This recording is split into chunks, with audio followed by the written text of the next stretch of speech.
pergunta é o seguinte, existe aí falando em termos leigos, né, o princípio da impessoalidade. Exato. Vocês não vão julgar Bolsonaro, não vão julgar Heleno, Braga Neto, etc, etc. Vão julgar se um militar que tenta dar um golpe de Estado é digno ou não da farda. Mas existe alguma dúvida? Puta que... Cara, que pergunta, cara. Olha isso. Olha a pergunta do cara. Ele já condenou o Jair. Já tá condenado. Só que a estrutura do STM é um pouquinho diferente dos outros tribunais e essa questão é uma questão diferente. Tá? Vamos ver a explicação da juíza. Não, mas o processo constitucional e o respeito ao devido processo impõe que esse julgamento seja feito nesses termos. Isso é uma matéria constitucional e legal, não é? Então é preciso que haja estas representações ou eventualmente até um conselho de justificação, porque os tribunais de honra cabem inclusive contra réus absolvidos. Tribunal de honra, viu o que ela falou ali? Para o jornalista, a pergunta dele foi basicamente a seguinte: por que vocês estão perdendo tempo em julgar? Por que você já não tira a patente do Jair? E ela está explicando, até corretamente, que é um julgamento de honra, é um tipo diferente. Então, o cara pode ser absolvido publicamente lá no outro tribunal e perder a patente. E ele pode ser considerado culpado na justiça comum e continuar com a patente. Porque é um tribunal de honra. Mas vamos em frente. Isso é importante salientar. Não apenas contra réus condenados. As representações é em face das condenações, mas o conselho de justificação não necessariamente. Então, nesse sentido, é competência privativa e exclusiva, havendo, no caso, generais, não é, do Superior Tribunal Militar, porque aí seria a competência originária, para que esse devido processo seja observado. Então, eles vão ter direito à ampla defesa, vão ter direito a sustentações orais e o Ministério Público também. Então, Pois não. Desculpa, Joel, só rapidinho. Por exemplo, o advogado pode dizer, o processo no STF foi espúrio, ele não é golpista... Porque ele está entrando no mérito, mas aí vocês vão entrar, o STM vai entrar no mérito ou não? Pois é uma linha muito tênue, de fato, porque o advogado pode alegar o que quiser, não é? O réu, como diria o ministro Marco Aurélio, quando ainda estava na ativa, tem direito, inclusive, de mentir, e não comete perjúrio. Então, é a ampla defesa. Agora, o que o advogado alegará, eu realmente não faço ideia, mas acredito que talvez caminhe também uma defesa nesse sentido, que não houve tentativa. A grande discussão, tá, que eu entendo que vai haver dentro, a grande discussão jurídica dentro desse plenário nós entraremos dentro da condenação, que, a meu ver... Cara, entrar dentro é foda, hein, minha querida? Pleonasmo ao vivo, hein? Puta pariu. Não cabe, porque isso é competência privativa do Supremo Tribunal, ou nós ficaremos apenas discutindo se aquela ação, se aquele ato perpetrado e pelo qual os réus foram condenados é passível ou não de uma decretação de indignidade. Isso sempre foi o grande pontum dolens aqui dentro da nossa corte, quando se trata de representações e de conselhos, porque há alguns ministros que entendem que a conduta do agente, né, a conduta do condenado deva ser analisada. Eu tenho um posicionamento diferente, eu entendo que isso já foi feito pela instância de origem. Agora, nos cabe dizer se realmente se trata de uma conduta pela qual, não é, ele deve ou não manter o seu posto e a patente. Houve um caso, por exemplo, o homicídio, não é? O homicídio é talvez o pior crime contra a vida que o nosso código tipifique. Mas há várias situações em que um homicídio pode ser cometido. Em legítima defesa de terceiros, com dolo, com culpa. E aí, alguns colegas entendem que exatamente é necessário verificar, né, vamos dizer assim, o mote da condenação penal para se unir ou não em conselhos e em representações de indignidade. Não sei se é esclarecer. Cara, ela foi correta no que ela falou. Ela tá certinha no que ela falou. Tá certinha. Parabéns. O Gerson Gomes comenta aí, né, sobre o julgamento. Vamos lá, Gerson. Porque a Justiça Militar, como nós sabemos, ela toma decisões em um colegiado formado por 10 oficiais generais, 4 do Exército, 3 da Marinha, 3 da Força Aérea, e terão agora a oportunidade de mostrar o julgamento político que agora tenta transformar esse julgamento político em uma vingança contra militares, inclusive avançando sobre a honra militar. Você viu que a imprensa queria vingança, você viu ali, né? Para que esses militares percam a patente, ou seja, o posto, os proventos, eles têm que ser julgados indignos. E eu vou te dizer uma coisa, Paulo, você terá coragem, ou mais do que isso, a ousadia, ter a desfaçatez de você olhar nos olhos do Heleno, do Braga Neto, do Paulo Sérgio, do Garnier e do capitão Bolsonaro e dizer que eles não são dignos da farda que eles envergaram. Acho dificílimo. Eu digo para você, eu duvido que isso aconteça, mas, como eu disse, eu estou feliz, porque é uma oportunidade de um tribunal restabelecer a verdade e, quem sabe, mostrar ao país que nós estamos já numa outra fase, a fase de restabelecimento do Estado de Direito e até mesmo uma fase de recolocar o Brasil nos trilhos, que pode começar, quem sabe, por uma atitude honrosa e corajosa do Superior Tribunal Militar. Tô adorando esse processo. Eu tô adorando isso. Quando eu vi a notícia disso aí, porque o STM é diferente. Eu tô adorando. Eu tô adorando. Quero que o circo pegue fogo mesmo. Porque o procedimento interno do STM para julgar a perda do posto, patente de oficial, cara, ele segue um rito próprio diferente de todos os outros tribunais.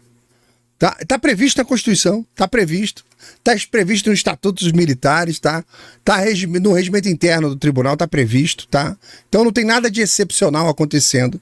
E a presidente, cara, pode muito pouco. Ela pode muito pouco nisso aí.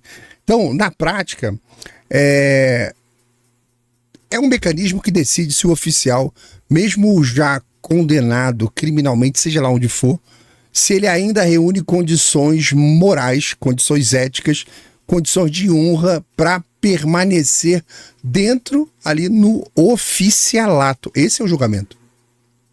Esse é o julgamento. Pelos pares. Pelos seus pares. Tá? Então, esse processo ele não vai reabrir, ele não vai revisar a condenação do STF, não vai fazer nada disso. Tá? O STM não discute culpa, não discute inocência, não tem nada disso lá. A preocupação não é essa. É um julgamento Game of Thrones, cara. É julgamento de honra, tá? Só falta cada um escolher o seu campeão e a porrada comer. Então, o nome técnico desse julgamento é representação por indignidade, tá? Então, ele pode acontecer em várias situações, como a juíza explicou. Caso de assassinato, o oficial cometeu um assassinato. Vai perder a patente? Não sabemos. Mas ele foi considerado culpado, tá? Mas em que situação? O cara invadiu a casa dele, não sei o que tal, aí, deu um tiro, matou o filho, teve um tiroteio e matou o bandido. Cara, vai continuar com a patente dele e vai pro stand de tiro até aprender a atirar melhor, cara. Então, o ponto de partida de um processo lá no STM, como esse crime de honra, ele é obrigatório. Então, o ponto de partida é a condenação criminal transitada em julgada, é que dispara. Enquanto estiver acontecendo fora do STM, eles não entram nesse mérito. Mas o ponto de partida ali, transitou, está condenado, está julgado, está transitado, tal, então não tem mais possibilidade de recurso? Não. A pena é superior a 2 anos para crime doloso, tal, é comum, militar, então tem uma série de critérios que aí dispara esse processo no STM, tá? A galera tá tudo animada achando que é mais um julgamento, que vai ter interferência de tribunal. Não, ali é diferente, crime de honra. Então, abaixo desse patamar de rito, tá? É tudo bem diferente. tá? Tem lá o STF funcionando, que a gente sabe como é que funciona. Aqui é um outro jogo, absolutamente diferente. Então, a iniciativa do processo, ela não é automática. Essa iniciativa, ela sempre, ela vem de, assim, ela não é nem automática. O cara foi condenado lá, não sei o que e tal, e nem de ofício, tá? Cabe exclusivamente à Procuradoria-Geral da Justiça Militar é que faz a apresentação desse tema lá no STM. Eles aqui. Então pode acontecer fora um julgamento qualquer, você é condenado por qualquer coisa e esse negócio nem chegar no STM, porque a Procuradoria-Geral Militar, ela ignorou, falou, não, isso aí não vale a pena não, tal. Então, sem essa peça formal do Ministério Público Militar, o tribunal nem toma conhecimento disso, tal. Então, a representação, ela, quando ela acontece, ela pode ser provocada por uma comunicação do próprio STF para o pessoal da Procuradoria, tá? Pela Força Armada, tal, que podem ativar a Procuradoria e falar, ei, dá uma olhada nesse caso aí e tal, mas tudo tem que começar pela Procuradoria Militar, tá?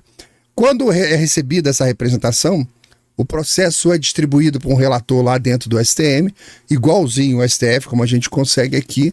O oficial é então notificado para apresentar a defesa dele, escrita, como a regra diz, tá?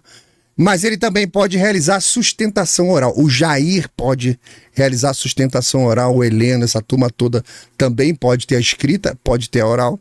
Acontece a fase de instrução, que também existe, igualzinho, tá? Mas ela não tem esse perfil de um processo penal clássico, porque o foco não está na produção probatória extensa, como tem, e sim na avaliação ética, tá? Na avaliação funcional da conduta daquele militar durante aquele procedimento, aquele processo e tal, para reconhecer se aquilo é digno de honra ou não. Então, quando encerra essa primeira etapa, o Ministério Público apresenta um parecer final e isso vai para o julgamento dos juízes. Os juízes do STM não participam da fase de produção de prova, nada disso não. Lembra?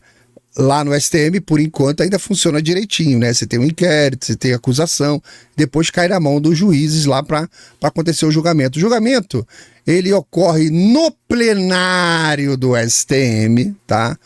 Que é composto por 15 ministros, gente pra cacete. Desses 15, 10 são oficiais generais das forças. E 5 são civis que são togados, como a própria presidente aí. Não existe um júri, a coisa é resolvida ali no tribunal. Não tem uma composição mista aleatória. Não tem participação externa. É esta formação. 10 generais, 5 civis. Generais das 3 forças ali, tá? Oficial general pode ser brigadeiro, pode ser almirante e tal, mas tudo chamado de oficial general, tá? Então, ele é um tribunal de pares. Isso aí é um requisito, cara, da Magna Carta 1215, ser julgado pelos pares. No sentido mais literal da expressão, ele é julgado pelos pares, tá? Então, cada ministro vota individualmente, o presidente só vota em caso de empate. Essa presidente que falou, essa mulher que falou aí, ó, ela pode ser que ela nem vote. Se a coisa foi decidida lá pelos militares, ela só vota em questão de empate, tá? E olha a regra do STM, que ela é obrigada a seguir. Lembra do indúbio pro réu? Na dúvida, você beneficia o réu? A regra do STM diz o seguinte: se empatar, o voto de Minerva é da presidente do STM, que é essa mulher que falou aí. Mas ela é obrigada pelo regimento a dar um voto que beneficia o réu. E ela falou, acho que o pessoal da TV ali não capturou, mas ela falou. Ela é o voto de Minerva, mas com a obrigatoriedade de absolver, em dúbio pro réu. Se chegou ao ponto de empatar com 14 juízes, então é obrigatório você tornar a pessoa inocente aí desse processo de honra, tá? Então lembre disso. A presidente só vota em caso de empate. E se for votar, o voto, por regra, obrigação, tem que favorecer o réu, tá? A decisão é sempre tomada por maioria simples, tá? E o tribunal vai declarar indignidade ou incompatibilidade, vai depender dos votos, ali é o que vai sair. Ó, é incompatível e perde a patente ou não, tá? Então, eu tô igual o Gerson. Eu acho que vai ser ótimo esse julgamento aí. Que nós veremos, eu tô com essa esperança, nós veremos o STM dizendo que negativo. Agora, só para ter uma provinha do STM, vocês lembram do ministro do STM criticando a presidente, que começou a dar entrevista, falar coisa pra caralho? Aí um dos generais lá mandou publicamente. E o ministro Carlos Augusto Amaral, do Superior Tribunal Militar, sugeriu que a presidente da corte, a ministra Maria Elizabeth Guimarães, estudasse mais história após a magistrada pedir desculpas às vítimas da ditadura militar. Olha só. Reafirmo que não há nenhuma censura da minha parte ao conteúdo do que pode ou não a nossa ministra falar, embora ela sugira estudar um pouco mais de história do tribunal para opinar sobre a situação no período histórico a que ela se referiu e sobre as pessoas a quem pediu perdão. Obviamente o ministro nem sou eu a pessoa mais indicada para discutir o tema, mas temos aqui o ministro Joseli, que é um estudioso na história, o ministro Pérez, que é um estudioso da história do tribunal, a quem é só pedir aí assessoria. Não é um ambiente, sabe, não é um ambiente muito amigável. Tem um monte de conflito lá dentro do tribunal, já teve rusga, aí depois ela respondeu toda atrevida, que aí esse meu ministro falou assim, a opinião que a senhora quiser aí, fica à vontade. O que eu tinha que falar, já falei publicamente, e beijo, fica com Deus, assim mesmo. Eu acho que esse julgamento vai ser muito legal, cara, vai ser muito maneiro esse julgamento. Porque a gente vai conseguir, o que o Gerson falou, que eu acredito também, vai ficar bem claro que, peraí. Para você julgar a honra, se a pessoa mantém ou não a sua patente, você tem que dizer se o que ela fez foi honroso ou não. Se você mantém a honra e mantém a patente dos militares, então não teve golpe. Só que isso vai ser dito pelo STM, o Superior Tribunal Militar, vai dizer que não houve golpe militar, que foi o que eles tentaram atribuir aí e tal. Bom, tá explicado aí. O que eu queria trazer para vocês é a informação de que vejam como o STM ele é diferente, trabalha diferente, tem regra diferente, critério diferente, formação diferente. Pode ser que venha um resultado diferente também, tá? Beleza?